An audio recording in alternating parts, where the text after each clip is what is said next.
I'm Dr. Laura Mitchell, a neurologist at the Central Neuro Institute, where I have dedicated over 15 years to unraveling the complexities of brain disorders, particularly those that impact language and cognition.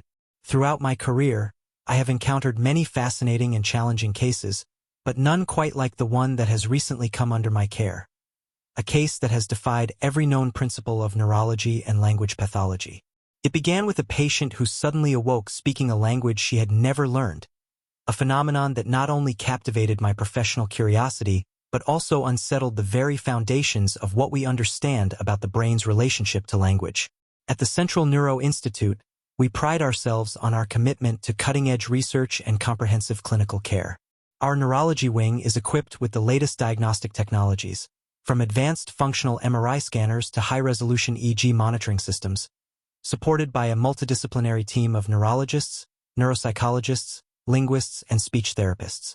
It is within this innovative environment that I have been fortunate to foster collaborations that push the boundaries of neuroscience and deepen our understanding of the human brain. My journey with this perplexing case began on a seemingly routine morning, as new patients were being admitted and the usual rhythm of clinical assessments unfolded. I was alerted to the case of Ms. Sarah Evans, a young woman in her late 20s, who had been admitted following what appeared to be a minor head injury sustained from a low-impact fall. Initially, her presentation was unremarkable. She was conscious, oriented, and showed no immediate signs of neurological damage. However, as the attending team began their routine evaluations, something extraordinary emerged that instantly transformed her case from ordinary to baffling. Sarah's family reported that shortly after the incident, she began speaking fluent Mandarin, a language she had never studied or been exposed to in any meaningful way. This sudden and unexplained acquisition of a foreign language, appearing spontaneously without prior learning, was unlike anything I had encountered in my years of clinical practice. At first, it was difficult to believe, suspecting perhaps a misunderstanding or a rare but documented phenomenon known as foreign language syndrome. Yet, as I personally engaged with Sarah, the evidence was undeniable. She spoke Mandarin with natural fluency, constructing coherent sentences, expressing complex thoughts, and even engaging in cultural nuances that indicated a deep familiarity with the language. The immediate intrigue sparked by Sarah's case was matched by a growing sense of urgency among the medical team. We knew that such a sudden shift in language use could not be dismissed as mere coincidence or psychological trickery. It demanded a thorough and systematic investigation. Her neurological examination revealed no obvious signs of trauma-induced brain injury, and her cognitive functions, aside from the language anomaly, were intact. There was no history of previous exposure to Mandarin through schooling, family ties, travel, or media consumption. This deepened the mystery, challenging our understanding of how language is acquired and stored in the brain. As I delved deeper into Sarah's medical history and background, I found no evidence of bilingualism or latent language skills that could have resurfaced post-injury. Her upbringing was thoroughly documented as monolingual English-speaking, with no indication that Mandarin had ever been part of her environment. This paradox raised profound questions about the neural mechanisms underlying language and memory. How could a brain, untrained in a particular language, suddenly manifest such an advanced command of it? Was this a rare neurological rewiring triggered by trauma, or was there an as-yet undiscovered pathway for language acquisition and expression in the brain? The initial days of Sarah's admission were marked by a whirlwind of assessments and consultations. We employed a battery of neuroimaging techniques, including high-resolution MRI scans to detect any structural anomalies and functional MRI to observe brain activity during speech tasks. Electroencephalogram, EEG, recordings were conducted to monitor electrical patterns that might signal seizure activity or other disruptions affecting language centers. Despite these intensive investigations, the results were inconclusive. No lesions, hemorrhages, or epileptogenic foci were identified. The classical language areas in the left hemisphere, including Broca's and Wernicke's regions, appeared anatomically normal and functionally active, yet their activation pattern during Mandarin speech was unlike anything documented in typical bilingual individuals. Throughout this period, my team and I grew increasingly fascinated yet humbled by the limits of current neurological science. Sarah's spontaneous fluency in Mandarin without prior exposure defied existing models of language acquisition, which emphasize gradual learning and memory encoding through repeated exposure and practice. It also stretched the boundaries of our diagnostic frameworks, which rely heavily on correlating observable brain damage or developmental anomalies with language deficits or changes. Here was a patient whose brain, in the absence of injury, seemed to have unlocked a latent linguistic ability that had never been consciously accessed. As Sarah interacted with the clinical staff, her personality remained consistent with her pre-injury self, aside from the linguistic transformation. She was cooperative, insightful, and often expressed bewilderment at her newfound ability. At times, she would switch effortlessly between English and Mandarin, though the Mandarin appeared more dominant and fluent. This code switching raised additional questions about the cognitive control mechanisms governing language selection and suppression. Was her brain simultaneously processing two distinct linguistic systems, or was the Mandarin replacing her native language temporarily? These inquiries led me to collaborate closely with experts in neurolinguistics and cognitive psychology to better understand the phenomenon. Sarah's case did not merely represent a scientific curiosity. It also underscored the profound human experience behind such neurological enigmas. Her family was both amazed and distressed, grappling with the emotional impact of her sudden linguistic transformation. They struggled to communicate with her when she spoke exclusively in Mandarin, and Sarah herself expressed frustration and isolation, caught between two linguistic worlds that she did not fully understand. This emotional dimension reminded me that medical mysteries are not just puzzles to solve but deeply personal journeys affecting real lives. In the early days of managing Sarah's care, I found myself reflecting on the broader implications of her condition. It challenged fundamental assumptions about brain plasticity, memory consolidation, and identity. Language is often considered a core component of selfhood, a means through which we express who we are and connect with others. What does it mean when one's linguistic identity shifts so dramatically and inexplicably? How do we reconcile the neurological and psychological facets of such a transformation? These questions have since framed my ongoing engagement with Sarah's case, driving both my clinical approach and research inquiries. While the mystery remains unresolved, the initial phase of her admission marked a turning point in my understanding of neurological phenomena related to language. It has become a case study not only in the limits of current neuroscience but also in the resilience and complexity of the human brain and spirit. As I continue to work with Sarah and my colleagues at the Central Neuro Institute, I remain committed to uncovering the mechanisms behind her extraordinary condition.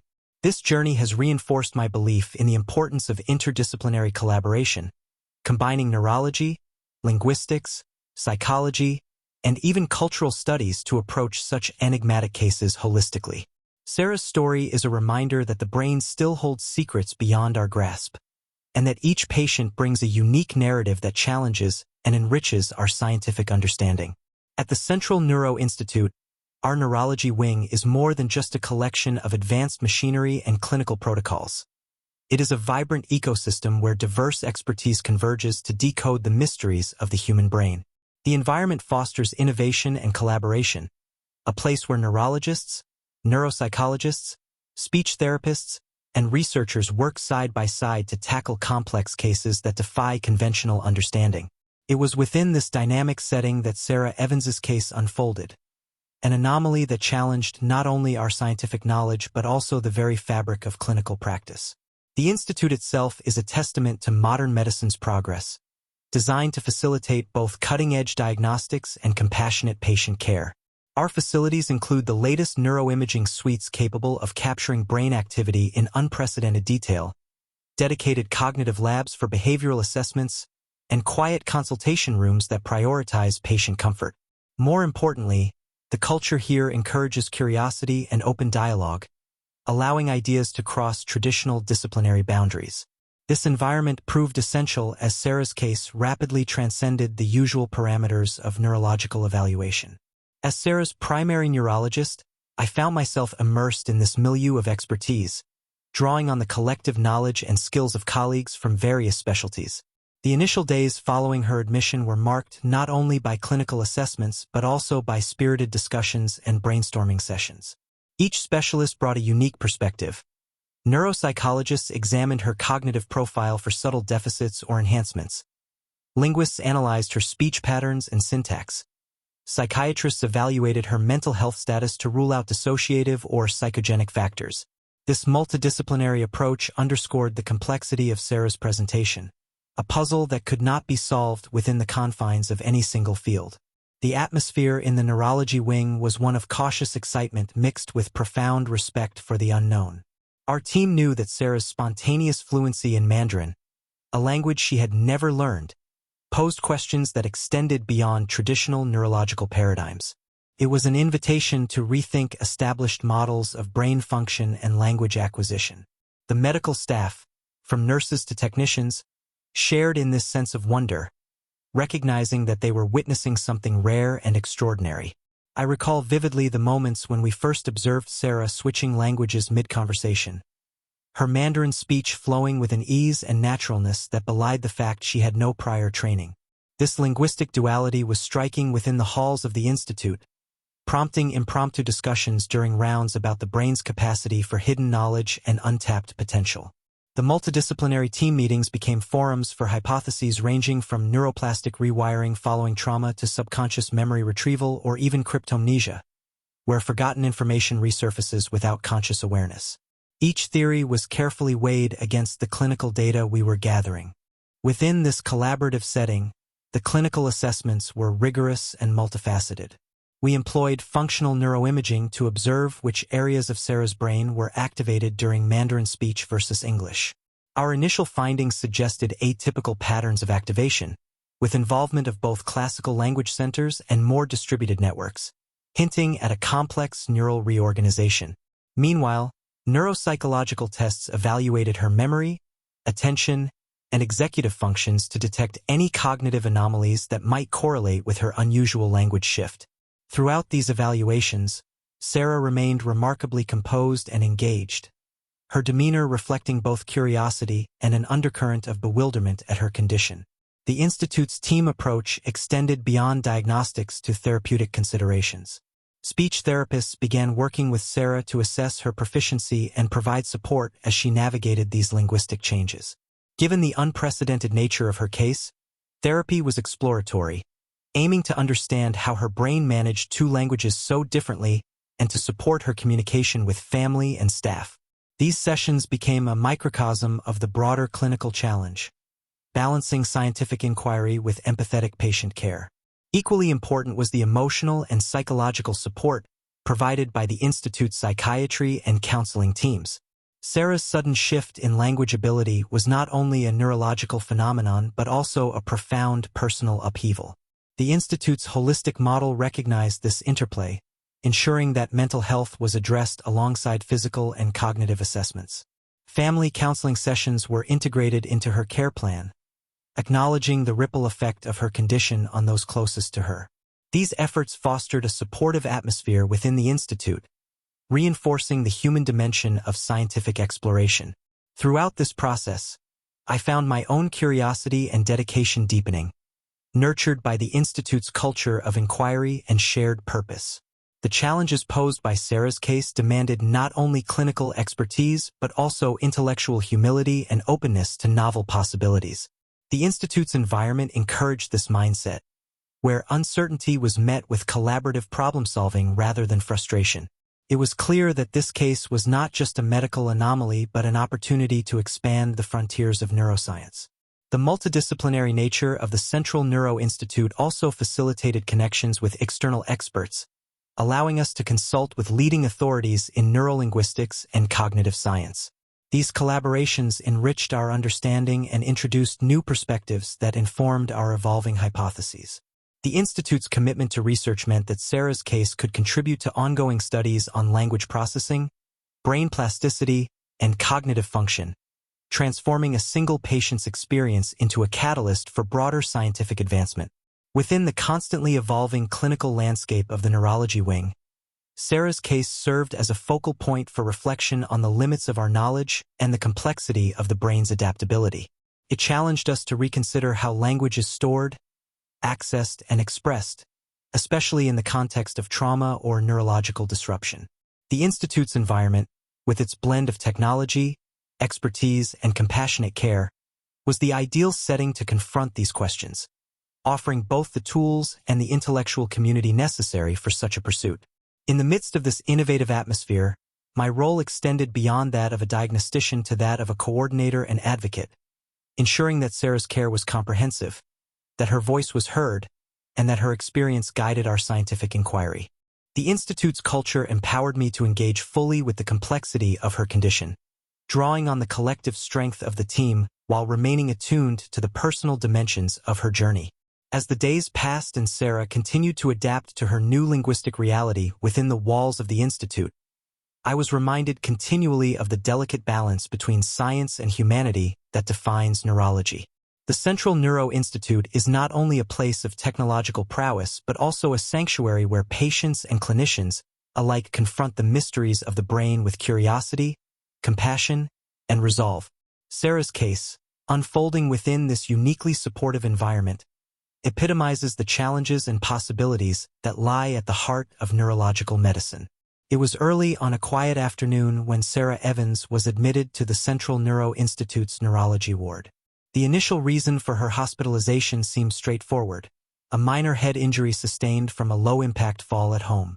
Her family brought her in with concerns about a mild concussion, expecting routine observation and, perhaps, a brief hospital stay. Yet, what unfolded over the following hours was anything but routine. Upon arrival, Sarah was lucid and fully oriented. She answered questions about the accident calmly and showed no overt signs of distress or confusion. The triage team proceeded with the standard neurological evaluation, checking reflexes, motor skills, sensory responses, and cognitive function. Everything appeared normal, consistent with a mild head trauma. But then, during a casual conversation with the attending nurse, Sarah spoke suddenly and fluently in Mandarin Chinese. This unexpected shift immediately caught the attention of the staff. At first, there was a suspicion of misunderstanding. Had Sarah been exposed to Mandarin in her past? Was she perhaps bilingual, or had she learned the language without her family's knowledge? The nursing staff quickly called me, and I made my way to her bedside, intrigued and somewhat incredulous. I introduced myself and gently began a conversation in English, to which she responded appropriately. Then, almost without prompting, she switched seamlessly into Mandarin, delivering coherent, nuanced sentences with impeccable pronunciation. The phenomenon was unlike anything I had encountered. Sarah's Mandarin was not broken or rudimentary. It was fluent and grammatically correct. She discussed her surroundings, her symptoms, even shared brief anecdotes, displaying a level of comfort and familiarity with the language that seemed impossible given her history. When asked, she insisted she had never studied Mandarin and had no recollection of learning it. This revelation sent ripples through the clinical team, transforming what we thought was a simple concussion case into a profound neurological mystery. The initial shock soon gave way to a flurry of questions and urgent deliberations. How could someone with no known exposure to a foreign language suddenly speak it fluently? Was this a rare manifestation of foreign accent syndrome, or something entirely different? We immediately initiated a comprehensive neurological workup to rule out any structural or functional brain abnormalities that could explain this phenomenon. Sarah's medical history was meticulously reviewed. She had grown up in a predominantly English-speaking household in a suburban town, with no documented exposure to Mandarin through schooling, family, travel, or media. Her upbringing was unremarkable for any linguistic diversity. She had no history of learning any foreign languages, nor did she report any previous episodes of altered cognition or speech.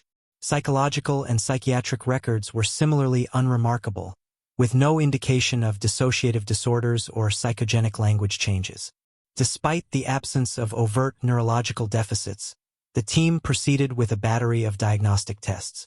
Magnetic resonance imaging, MRI scans were performed to detect any structural brain injuries, hemorrhages, or lesions.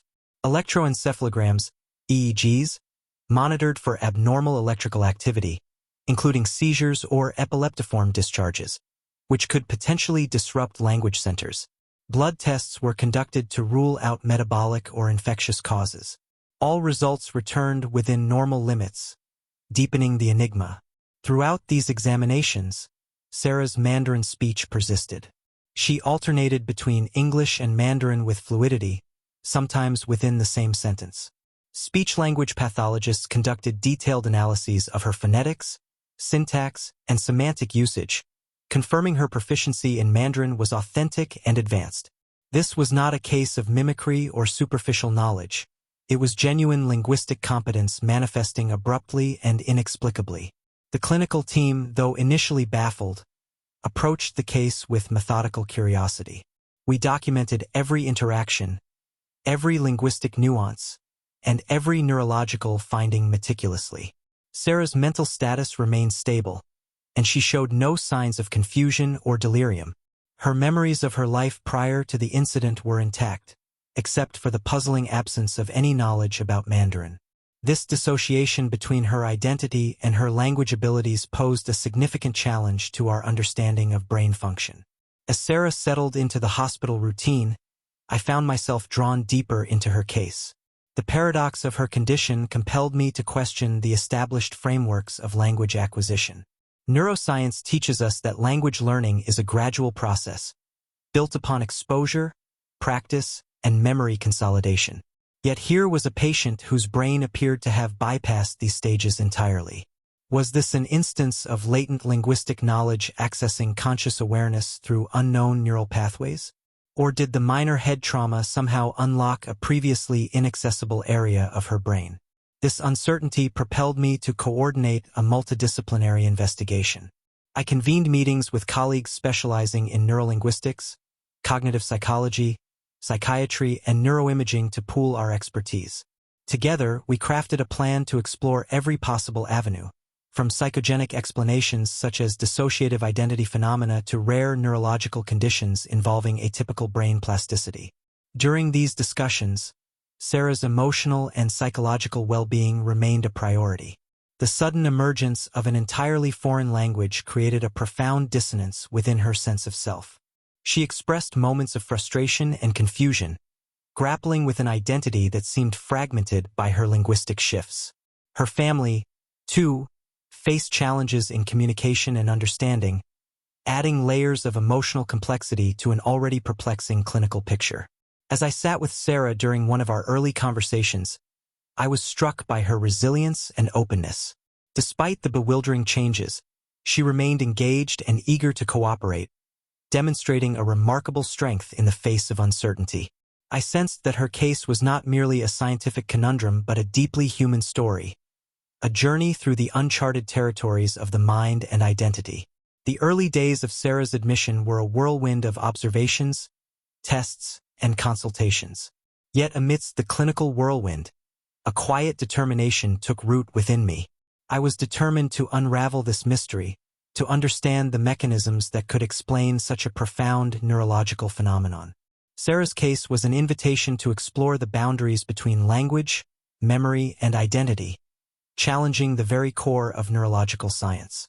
As the hours turned into days, the clinical team remained vigilant, monitoring Sarah's condition closely. Her language use continued to fluctuate, with episodes of exclusive Mandarin speech interspersed with English. This variability hinted at complex underlying neural dynamics, possibly involving competing language networks or shifts in cognitive control. Each observation added a piece to the puzzle, yet the full picture remained elusive. Through this experience, I was reminded of the humility required in medicine. Despite advances in technology and knowledge, the brain retains its mysteries, capable of producing phenomena that defy explanation. Sarah's case was a poignant example of this, a reminder that every patient brings a unique narrative that can challenge and expand our understanding. As I prepared to delve further into Sarah's care, I knew that our journey had only just begun. The clinical questions were many, and the answers remained out of reach. But within the walls of the Central Neuro Institute, surrounded by a team committed to discovery, I felt a renewed sense of purpose. Together, we would navigate this uncharted territory, guided by science, compassion, and the enduring human spirit. As Sarah Evans's hospitalization progressed, what struck me most was the persistent and unexplainable nature of her linguistic transformation. Observing her speak fluent Mandarin, despite having no prior exposure, was astonishing, but it was the detailed characteristics of her speech and the results of our neurological assessments that deepened the mystery. Despite exhaustive testing, her brain showed no structural damage or abnormalities that could account for this sudden acquisition of a foreign language, and yet her Mandarin was coherent, contextually appropriate, and demonstrated a grasp of cultural nuances that no artificial or superficial mimicry could replicate. Every day, I spent time with Sarah, listening to her Mandarin conversations and engaging her in both English and Mandarin to assess the consistency and context of her language use. Her sentences were grammatically correct and fluid, often laced with idiomatic expressions and culturally specific references that suggested a level of immersion far beyond what anyone could have expected. Yet, when questioned gently about these details, she insisted she had no memory of learning the language, no knowledge of Chinese culture, and no prior interactions that would explain her fluency. This dichotomy between her explicit memory and her linguistic performance was perplexing. It challenged the traditional notions that language acquisition is strictly tied to learning and experience, raising questions about the brain's capacity to store or retrieve information in ways previously unimagined. We conducted a battery of neurological exams designed to probe the integrity and function of her brain's language centers. Her MRI scans revealed no lesions, no signs of stroke, trauma, or neurodegeneration. The classic language areas, Broca's area, responsible for speech production, and Wernicke's area, essential for comprehension, appeared structurally intact. Functional MRI studies during Mandarin speech tasks showed activation not only in these traditional language centers but also in other regions across both hemispheres, suggesting a widespread and atypical network involvement. This neural activity pattern diverged significantly from what we observe in typical monolingual or even bilingual individuals, hinting at a complex and possibly unique form of brain organization. Electroencephalography, EEG, was equally unremarkable, with no evidence of epileptiform activity or seizures that might have triggered transient or persistent language changes. Neuropsychological testing affirmed that Sarah's cognitive functions, memory, attention, executive control, were largely preserved, except for this anomalous linguistic ability. Psychological assessments ruled out dissociative disorders or psychogenic causes, which might explain sudden language shifts without organic pathology. The absence of any identifiable cause left us at a crossroads, grappling with a phenomenon that defied clinical classification. As days passed, Sarah's language use fluctuated unpredictably. Sometimes she spoke exclusively in English, her native tongue, while at other times her Mandarin became dominant, even exclusive. This oscillation was not random. It seemed influenced by emotional states, fatigue, and environmental stimuli, though no clear pattern emerged. These shifts raised questions about the mechanisms governing language control in her brain. How did she select between two languages she should not have both known, and why did one sometimes override the other? The phenomenon resembled code switching observed in bilinguals but without the typical linguistic history, suggesting an unusual cognitive regulation. The enigmatic nature of Sarah's case prompted me to seek insights beyond neurology alone. I engaged linguists specializing in neurolinguistics and psycholinguistics, who examined recordings of her speech for patterns that might reveal subconscious influences or latent memories. They noted that her Mandarin speech exhibited native-like prosody and intonation, as well as culturally specific vocabulary, which contradicted the idea of random or fabricated language use. This further complicated the narrative, implying some form of deep-seated linguistic knowledge inaccessible to conscious memory. Meanwhile, speech-language pathologists worked closely with Sarah to assess her phonological abilities and language comprehension in both English and Mandarin. Their observations confirmed that she was not merely repeating memorized phrases but actively constructing sentences and engaging in spontaneous dialogue. This level of spontaneous language production suggested that her brain was managing two distinct linguistic systems simultaneously, an extraordinary feat for someone without prior bilingual experience. The medical team also considered neurological phenomena such as cryptomnesia, where forgotten memories resurface without conscious recognition, or rare forms of acquired savant syndrome, in which brain injury triggers sudden emergence of new skills. Yet, Sarah's case did not neatly align with these conditions, as she exhibited no other cognitive deficits or unusual abilities beyond the language shift. the usual explanatory frameworks fell short, leaving us to confront the possibility that new, uncharted neural mechanisms might be at work. Throughout this period, Sarah's emotional state was fragile.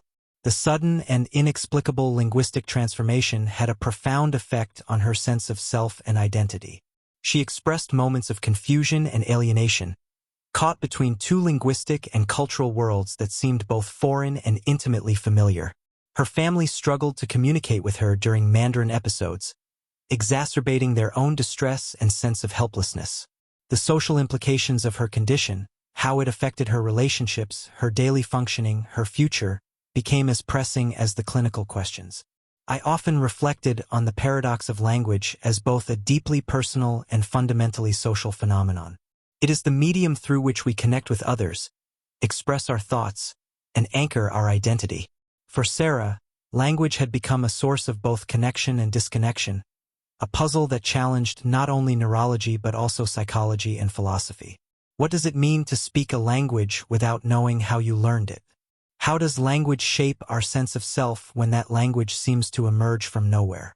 These reflections fueled my resolve to delve deeper into Sarah's condition. I coordinated efforts with cognitive neuroscientists to explore whether her brain might be utilizing alternative neural pathways or engaging in compensatory plasticity following her injury. We considered the role of implicit memory systems, hypothesizing that perhaps unconscious language knowledge could be activated through mechanisms we have yet to fully understand. Functional imaging studies were planned to map the temporal dynamics of her language switching and to investigate connectivity between language-related brain regions. In parallel, we also expanded our psychological support for Sarah and her family, recognizing that the emotional and social dimensions of her case were inseparable from the neurological. Counseling aimed to help them navigate the uncertainties, manage communication challenges, and maintain a supportive environment. This holistic approach was essential, reminding us that patients are not just clinical subjects but individuals whose lives are profoundly affected by these mysteries. As I continued to observe Sarah, I remained struck by the resilience she displayed. Despite the bewildering nature of her condition, she engaged earnestly with therapy and assessments, demonstrating a remarkable adaptability. Her case was a humbling reminder of the brain's complexity and the limits of our current understanding. It underscored the need for continued research, interdisciplinary collaboration, and an openness to revising long-held assumptions about language, memory, and identity. Sarah's spontaneous fluency in Mandarin, against all odds and explanations, remains a profound enigma. It challenges the very foundations of neuroscience and linguistics, inviting us to explore the brain's hidden capacities and the mysterious ways in which language and self intertwine. As her care continues at the Central Neuro Institute, her case inspires a relentless pursuit of knowledge and a deep appreciation for the enduring mysteries of the human mind. As the days turned into weeks, Sarah's language use became a perplexing and unpredictable pattern that challenged both her and our entire medical team. What had initially seemed like a sudden and permanent shift into Mandarin evolved into fluctuations that defied straightforward explanation. At times, she would converse almost exclusively in English, her native language, only to abruptly switch back to fluent Mandarin moments later. These oscillations were neither random nor easily triggered by obvious stimuli, leaving us grappling with the underlying mechanisms that governed her speech. I became deeply involved in Sarah's care during this phase, coordinating a complex schedule of assessments and therapies aimed at capturing the nuances of her shifting linguistic identity. We monitored her throughout the day, documenting the timing, context, and emotional states associated with her language transitions. It became clear that fatigue, stress, and emotional arousal influenced the frequency and duration of her Mandarin episodes, though these factors did not provide a complete explanation. The variability in her language use added an emotional layer of uncertainty for Sarah herself, who expressed frustration at her inability to control these shifts. To better understand the cognitive and neurological underpinnings, I collaborated closely with a multidisciplinary team, including linguists, psychologists, and neuroscientists. Together, we expanded our evaluations beyond traditional neurological testing to include in-depth cognitive and emotional assessments. These investigations aim to explore how language control, memory retrieval, and identity processes might intersect in Sarah's unique case. Neuropsychological tests revealed that Sarah's executive functions, those cognitive abilities responsible for planning, inhibition, and cognitive flexibility, remained largely intact.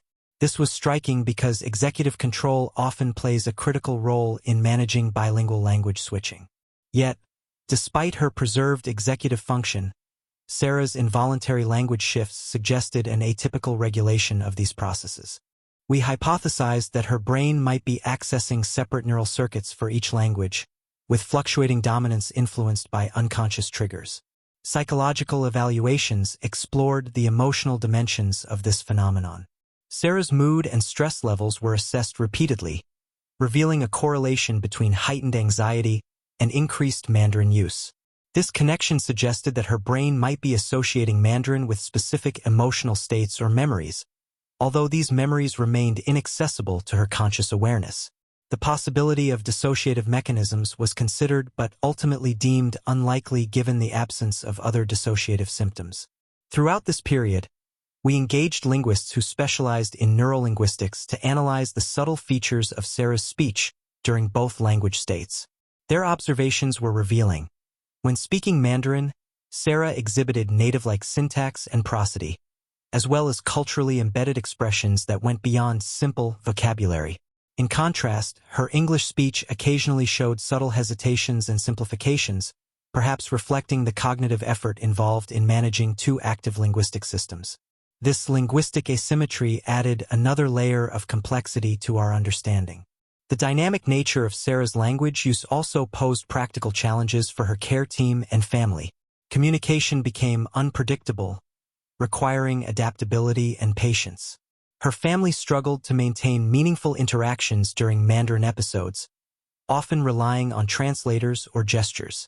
Sarah herself expressed feelings of isolation and disconnection during these times, highlighting the profound social and emotional consequences of her condition. In response, we integrated speech therapy sessions focused not only on language proficiency but also on strategies for managing language switching and improving communication with family members. The therapy was exploratory, aiming to empower Sarah with tools to navigate her unique linguistic landscape. These sessions became a space for Sarah to express her experiences and frustrations, fostering a therapeutic alliance grounded in empathy and understanding. As the multidisciplinary investigations continued, I found myself reflecting on the broader implications of Sarah's case for neuroscience and linguistics. Her fluctuating language use challenged existing models of bilingualism and language control, which typically assume a lifelong acquisition and conscious management of multiple languages. Sarah's spontaneous and involuntary shifts suggested alternative mechanisms, possibly involving subconscious memory retrieval or neural plasticity triggered by trauma. This realization deepened my appreciation for the brain's complexity and adaptability. It underscored the need for ongoing research into how language is stored, accessed, and integrated within the neural networks, especially in atypical or pathological conditions. Sarah's case became a catalyst for new hypotheses concerning the interplay between memory, emotion, and language, inspiring collaborations with cognitive scientists exploring these frontiers.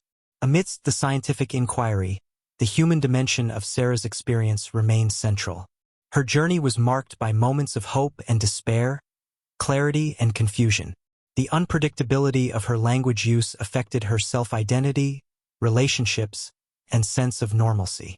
Supporting her through these challenges required not only medical expertise but also compassion and psychological care.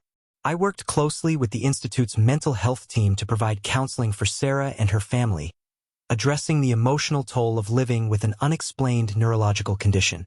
These sessions helped them develop coping strategies and fostered resilience, reinforcing the importance of holistic care in complex cases. The emotional support was as vital as the clinical interventions, reminding us that behind every mystery lies a person navigating the uncertainties of their condition. As weeks passed, Sarah's linguistic fluctuations continued, but so did her engagement with therapy and assessments. She demonstrated remarkable strength in facing the unknown, a determination that inspired the entire care team. Her case became a powerful reminder of the intersection between brain function and human experience, illustrating how neurological phenomena resonate beyond clinical boundaries. In the quiet moments between tests and consultations, I often pondered the mysteries that Sarah's case embodied. Language, a fundamental aspect of human cognition and identity, had shifted in ways that challenged our understanding of the brain's architecture and plasticity. Sarah's fluctuating use of Mandarin and English was more than a clinical anomaly. It was a profound narrative about the brain's hidden capacities and the malleability of self. This phase of Sarah's care solidified my commitment to interdisciplinary collaboration and patient-centered medicine. It highlighted how complex neurological cases demand not only scientific rigor but also empathy, patience, and a willingness to embrace uncertainty. Within the Central Neuro Institute's supportive environment, surrounded by experts from diverse fields, I felt equipped to continue exploring the enigmatic landscape of Sarah's condition.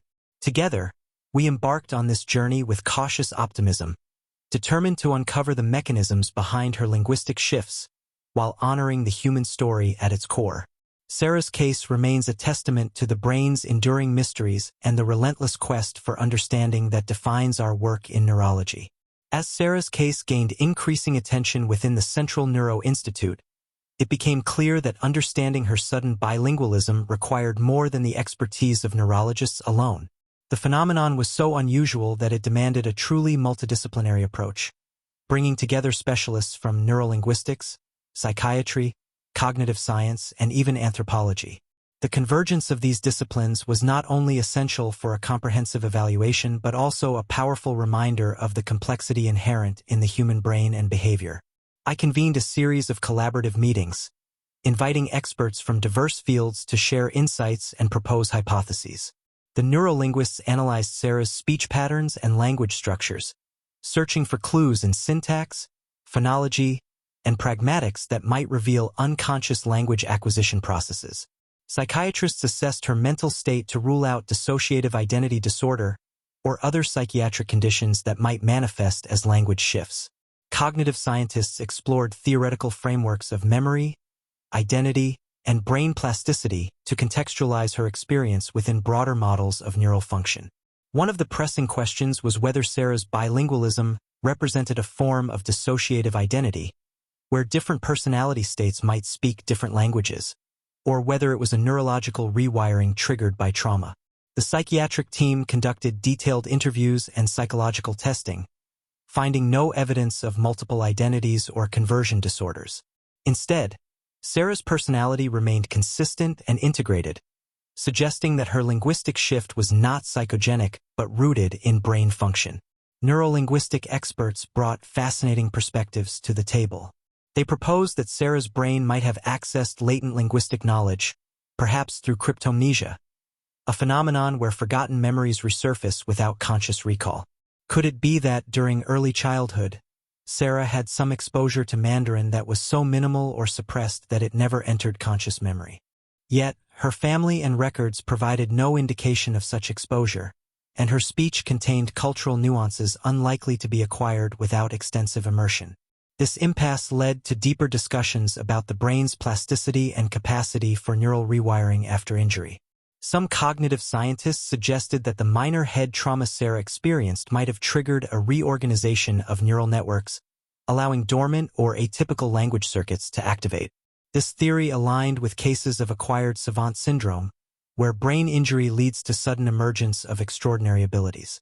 However, Sarah's case differed in that her abilities were confined specifically to a previously unlearned language, without other cognitive enhancements.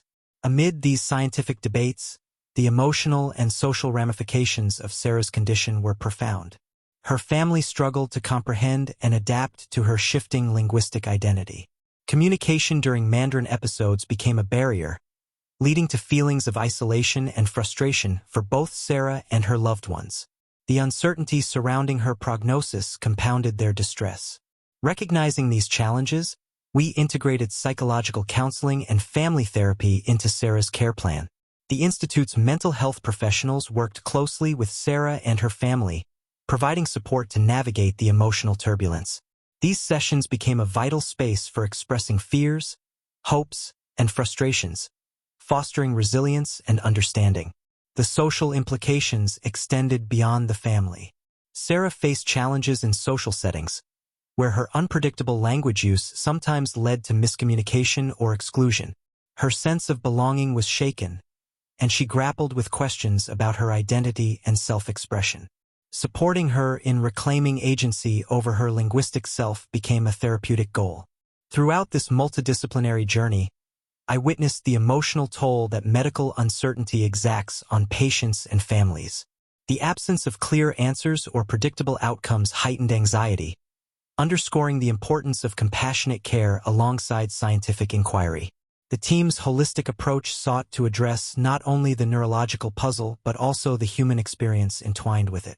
In our meetings, the interplay between scientific hypotheses and human realities was ever present.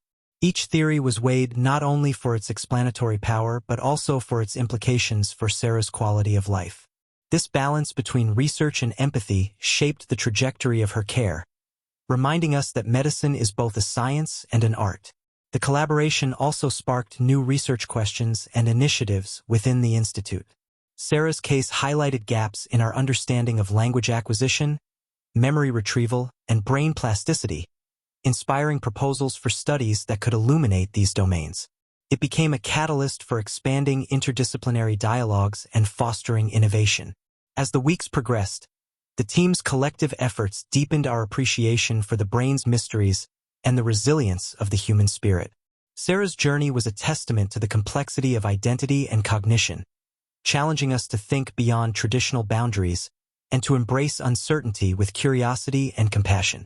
Throughout this process, I remained profoundly aware of the privilege and responsibility inherent in caring for patients like Sarah. Her case was not only a clinical enigma but a human story of adaptation, struggle, and hope. It reinforced my commitment to approaching medicine with both scientific rigor and heartfelt empathy. The multidisciplinary collaboration at the Central Neuro Institute became a model of integrated care, where diverse expertise converged to address the multifaceted nature of neurological phenomena. Sarah's experience underscored the necessity of such an approach, demonstrating that the brain's enigmas often transcend single disciplines and demand collective insight. As we continued to unravel the layers of Sarah's condition, the blend of scientific exploration and compassionate care remained central. Her case was a vivid reminder that behind every baffling symptom lies a person whose life is intertwined with the mysteries we seek to solve. It is this interplay between knowledge and humanity that defines the essence of neurology and medicine itself. As Sarah's case unfolded, it became impossible not to reflect deeply on the limits of contemporary neuroscience and the foundational theories of language acquisition that we often take for granted. The more we delved into her condition, the more it challenged the very frameworks that have guided decades of research and clinical practice. Here was a patient whose brain had, in effect, rewritten its own linguistic narrative, speaking a language she had never consciously learned, and doing so with fluency and cultural nuance that defied explanation. Throughout my career, I have relied on established models that emphasize gradual learning, repetitive exposure, and memory consolidation as the cornerstones of language acquisition. These models posit that languages are encoded through conscious effort and practice, supported by neural circuits that develop and strengthen over time. Yet, Sarah's spontaneous fluency in Mandarin, emerging abruptly after a seemingly minor head injury, stood in stark contrast to these principles. It was as if her brain had accessed a hidden reservoir of knowledge, bypassing the conventional pathways of learning. This paradox forced me to reconsider the boundaries of brain plasticity and memory. Could there be latent linguistic capacities dormant within the brain, accessible only under rare and enigmatic circumstances? Sarah's case suggested that the brain's architecture might be far more flexible and complex than our current understanding allows. It raised profound questions about how memories, even those we do not consciously recall, are stored and retrieved, and how language as a fundamental aspect of cognition intersects with identity and consciousness. I found myself pondering the nature of language not merely as a system of communication but as a deeply embedded component of selfhood. Language shapes our perceptions, our interactions, and our very sense of reality. For Sarah, whose linguistic identity had shifted so dramatically, this raised questions about the stability of the self. How does one's identity evolve when the primary medium of expression changes so fundamentally? Does language define who we are, or is it one of many facets in the kaleidoscope of human cognition? These reflections extended beyond neurology into the realms of psychology, philosophy, and anthropology. The interdisciplinary discussions with colleagues illuminated the multifaceted nature of language, its neural underpinnings, its social functions, and its existential significance. Sarah's case became a catalyst for broader inquiries into the relationships between brain, language, and identity, challenging us to integrate insights across fields. From a clinical perspective, Sarah's condition underscored the gaps in diagnostic and therapeutic approaches to language disorders. Traditional assessments focus on deficits or delays, framed within known developmental or injury-related paradigms. But what happens when language abilities emerge unexpectedly, outside these paradigms? Sarah's experience suggested the need for new frameworks that accommodate atypical language phenomena, guided by both scientific rigor and clinical sensitivity. I also grappled with the emotional and ethical dimensions of this uncertainty. Patients like Sarah live in the tension between scientific mystery and personal reality. The ambiguity surrounding diagnosis and prognosis can be as challenging as the neurological symptoms themselves.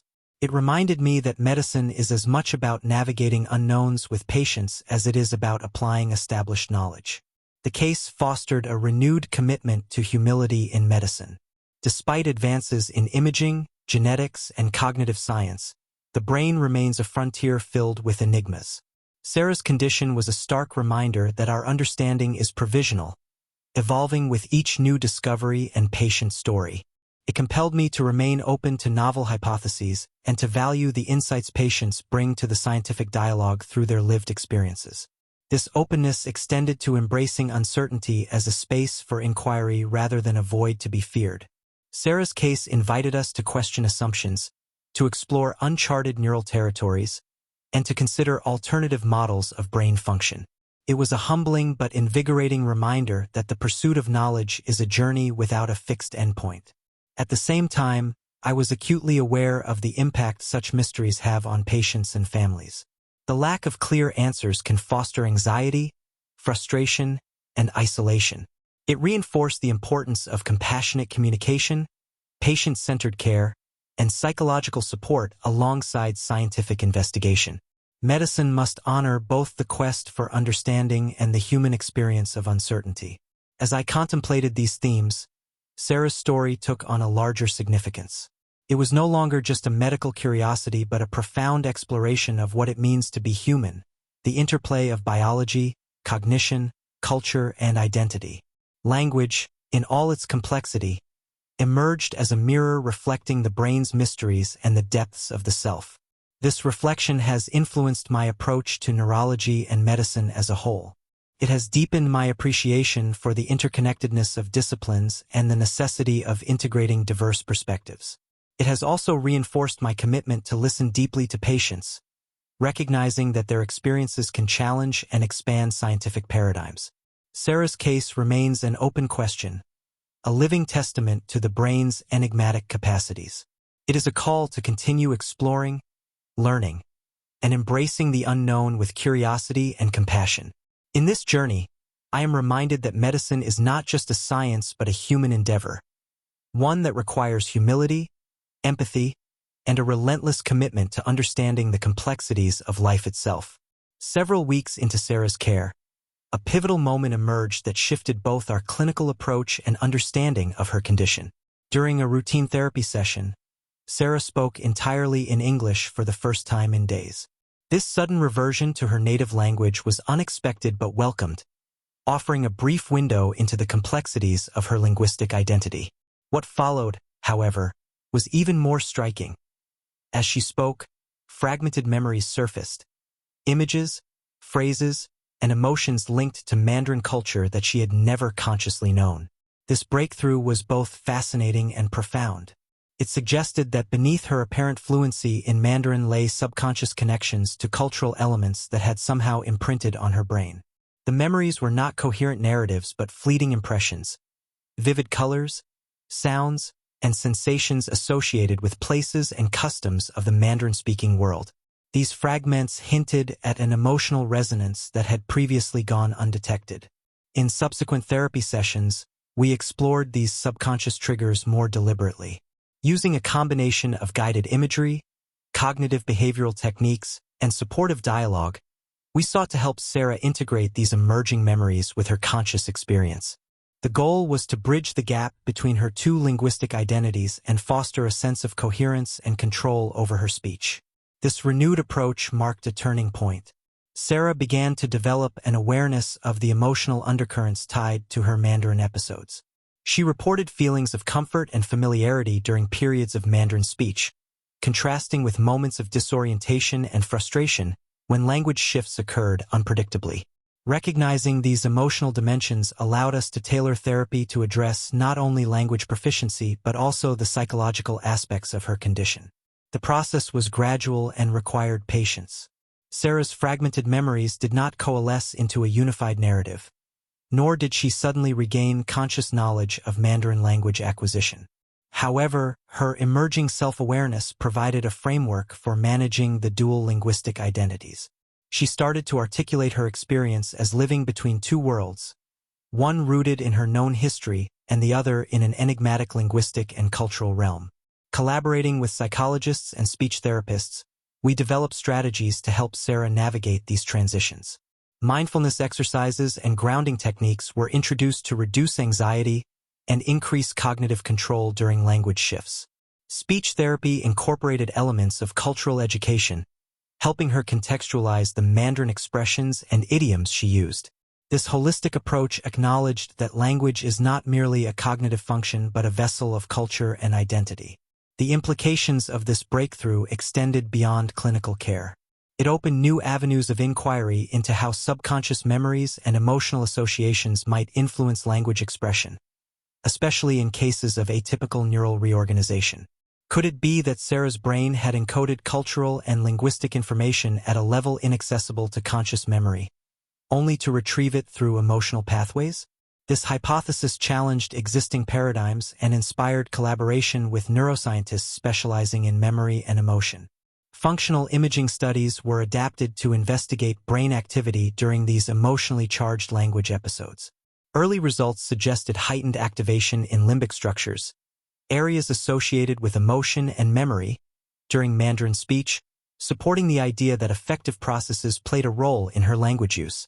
These findings underscored the intricate interplay between cognition and emotion in shaping linguistic expression.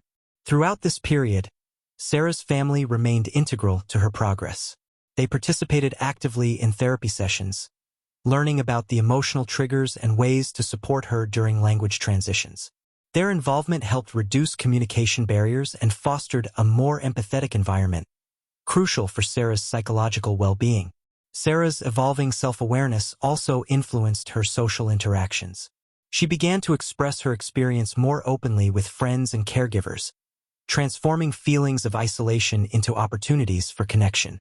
This shift improved her quality of life, reinforcing the importance of addressing the holistic dimensions of neurological conditions. Reflecting on this turning point, I was reminded of the profound complexity of the human brain and the subtle mechanisms through which language, memory, and emotion intertwine. Sarah's case exemplified how neurological phenomena cannot be fully understood through isolated perspectives, but require integrated approaches that honor the multifaceted nature of human experience. Clinically, this breakthrough encouraged me and my colleagues to balance scientific investigation with therapeutic empathy. While the underlying neurological mechanisms remained elusive, supporting Sarah's psychological integration became paramount. It was a testament to the power of patient-centered care, where therapy evolves in response to the lived realities of those we serve. This phase of Sarah's journey reinforced the importance of patience and openness in neurology. Not every discovery is immediate or definitive. Sometimes progress emerges through subtle shifts in awareness and emotion. Sarah's ability to connect fragmented memories with her linguistic identity offered hope and a pathway toward greater coherence, even if the full explanation remained beyond reach. As we continued to build on this foundation, the multidisciplinary team remained engaged in exploring the scientific and humanistic aspects of her condition. Sarah's case continued to challenge and inspire, illuminating the intricate dance between brain function, language, and the emotional self. In the quiet moments of reflection, I often thought about Sarah's resilience and courage. Navigating an identity split by language and memory is no small feat. Her openness to therapy and willingness to explore the unknown aspects of her mind exemplified the spirit of discovery that drives both patients and physicians alike. Sarah's breakthrough was more than a clinical event. It was a narrative of integration, transformation, and hope. It underscored the endless frontiers of neuroscience and the enduring mysteries of the human mind, reminding us that every patient's journey enriches our understanding and compels us to keep searching for answers with compassion and humility. Sarah's case has become a beacon for ongoing research into the neural pathways underlying language and memory, inspiring a wave of inquiry that extends far beyond the walls of the Central Neuro Institute. Her extraordinary linguistic transformation has prompted experts from diverse fields to examine the brain's capacity for language acquisition and retrieval in new and unconventional ways, challenging long-established models and opening doors to unexplored neural mechanisms. Our multidisciplinary team has engaged in extensive discussions about the potential existence of alternative language networks, circuits that may lie dormant or underutilized in typical brains, but become active under rare circumstances such as Sarah's. Functional imaging studies during her Mandarin speech episodes have revealed unusual patterns of connectivity involving not only classical language centers but also regions associated with implicit memory and emotional processing. These findings suggest a more integrated and dynamic system for language representation than previously understood. This evolving understanding has fueled collaborative projects with neuroscientists specializing in brain plasticity and memory consolidation. We are exploring the hypothesis that implicit memories, those not consciously accessible, may harbor linguistic information that the brain can retrieve independently of conscious learning. Such mechanisms could explain how Sarah's brain accesses Mandarin fluency without prior exposure, potentially revolutionizing our grasp of memory systems and neuroplasticity. In parallel, neurolinguists and cognitive psychologists are re-examining models of bilingualism and language switching, prompted by Sarah's involuntary transitions between English and Mandarin.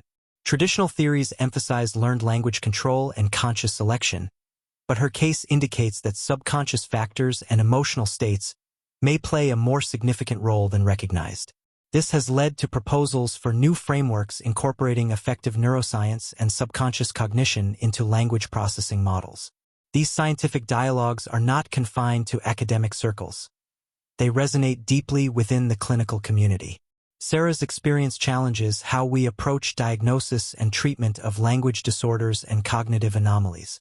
It underscores the necessity for flexible, patient-centered protocols that accommodate atypical presentations and prioritize holistic care, blending neurological, psychological, and social support. Throughout this process, I have been continually moved by the emotional reflections shared by Sarah, her family, and our care team. Their narratives remind us that behind every clinical case lies a profound human story, one of resilience, adaptation, and hope amid uncertainty. Sarah's journey has illuminated the emotional complexities that accompany neurological mysteries, reinforcing the imperative for empathy in medical practice. Her family, once overwhelmed by confusion and fear, now speak with cautious optimism. They have witnessed Sarah's gradual integration of her dual linguistic identities and the strengthening of her sense of self.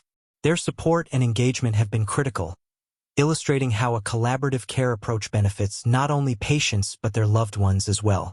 For our team, Sarah's case has been a catalyst for professional growth. It has challenged us to embrace humility in the face of the unknown, to question assumptions, and to remain open to novel explanations. It has also reinforced the value of interdisciplinary collaboration, where diverse expertise converges to illuminate complex phenomena from multiple angles. Personally, Sarah's journey has deepened my appreciation for the delicate interplay between science and humanity in medicine. It has reminded me that uncertainty is an inherent part of clinical practice, one that demands not only intellectual rigor but also compassion and patience. Being entrusted with a patient whose condition defies explanation is both a privilege and a profound responsibility. As we continue to document Sarah's progress and expand our research efforts, her case stands as a testament to the endless frontier of human consciousness and brain function. It inspires a relentless pursuit of knowledge, driven by curiosity and grounded in empathy. Through her experience, we are reminded that every patient contributes to the collective understanding of medicine, and that each story holds the potential to reshape our scientific paradigms. Sarah's enduring mystery fuels a commitment within our institute to invest in innovative technologies and collaborative networks that span disciplines and institutions. We are forging partnerships to develop advanced neuroimaging techniques and computational models to decode the complexities of language and memory. These initiatives aim not only to elucidate cases like Sarah's, but to enhance diagnostic precision and therapeutic interventions for a broad range of neurological disorders. Moreover, her case has catalyzed discussions on the ethical and psychological dimensions of unexplained neurological phenomena. It highlights the need for frameworks that support patients and families in navigating the emotional uncertainties that accompany such conditions, emphasizing holistic well-being alongside clinical management. In reflecting on Sarah's journey, I am struck by how her case embodies the essence of medical science, a field perpetually balancing the quest for empirical truth with the lived realities of human experience. Her story is a compelling narrative of discovery, resilience, and the enduring mysteries that define the brain and consciousness. As her care progresses, we remain committed to unraveling the layers of her condition while honoring the humanity at its core. Sarah's experience continues to inspire us to approach medicine not only as a science but as a profound endeavor to understand and support the complexity of human life in all its dimensions. Years have passed since Sarah Evans first walked into the Central Neuro Institute, her sudden fluency in Mandarin a baffling enigma that challenged every assumption I held about language, memory, and the brain. Her case has left an indelible mark on my professional journey, reshaping my approach to neurology and deepening my appreciation for the mysteries that define human cognition. Throughout her time under our care, Sarah's linguistic identity remained fluid and unpredictable. There were moments when Mandarin dominated her speech entirely, interspersed with periods where English reclaimed its place. Despite exhaustive investigations, advanced imaging, and multidisciplinary interventions, the precise mechanisms underlying her condition remained elusive. Yet, within this uncertainty lay a profound narrative of resilience, adaptation, and the human spirit's capacity to navigate the unknown. Sarah's experience sparked widespread interest beyond our institute, inspiring a new wave of research into the neurology of language and unexplained cognitive phenomena. Her case challenged established paradigms and opened avenues for exploring how subconscious memory, emotion, and neural plasticity intertwine. It became a touchstone in academic discussions, a reminder that the brain harbors depths we have yet to fathom. Professionally, I found that Sarah's journey compelled me to embrace humility and openness in clinical practice. The limitations of medical science, so starkly illuminated by her condition, underscored the importance of listening deeply to patients and valuing their lived experiences alongside empirical data. It reminded me that medicine is as much an art as a science, a delicate balance of knowledge, empathy, and the willingness to confront uncertainty. Her case fostered a culture of interdisciplinary collaboration within the Central Neuro Institute, encouraging experts across neurology, linguistics, psychology, and cognitive science to unite in pursuit of answers. This spirit of cooperation exemplified the future of medicine, where complex conditions demand diverse perspectives and integrated care. On a personal level, Sarah's resilience and courage left a lasting impression. Despite the bewildering shifts in her identity, she faced each day with determination and grace. Her family's unwavering support further highlighted the profound human connections that sustain patients through medical mysteries. Their journey together was a testament to hope amid ambiguity. Sarah's story also deepened my understanding of identity's fluidity and the intricate ways language shapes our sense of self. It challenged me to consider that beneath the neurological phenomena lie profound questions about consciousness, memory, and what it means to be human. These reflections continue to inspire my work and fuel my commitment to advancing neurological science with compassion. As I reflect on her legacy, I am reminded that every patient teaches us something invaluable. Sarah's journey has been a powerful catalyst for growth, both scientific and personal, within myself and the broader medical community. Her case embodies the enduring quest to unravel the brain's mysteries while honoring the humanity at the heart of medicine. Though Sarah eventually moved beyond our direct care, the imprint of her story remains. It serves as a beacon for clinicians and researchers alike, urging us to approach each case with curiosity, humility, and empathy. Her experience stands as a compelling reminder that the brain's complexities often transcend our current understanding, inviting continual exploration and reverence. In the end, Sarah Evans's journey is not just a medical case, but a narrative of enduring complexity and hope. It exemplifies the relentless pursuit of knowledge that defines neurology and the profound human stories that give that pursuit meaning. Her legacy challenges us to embrace the unknown with courage and compassion, forever advancing the art and science of medicine.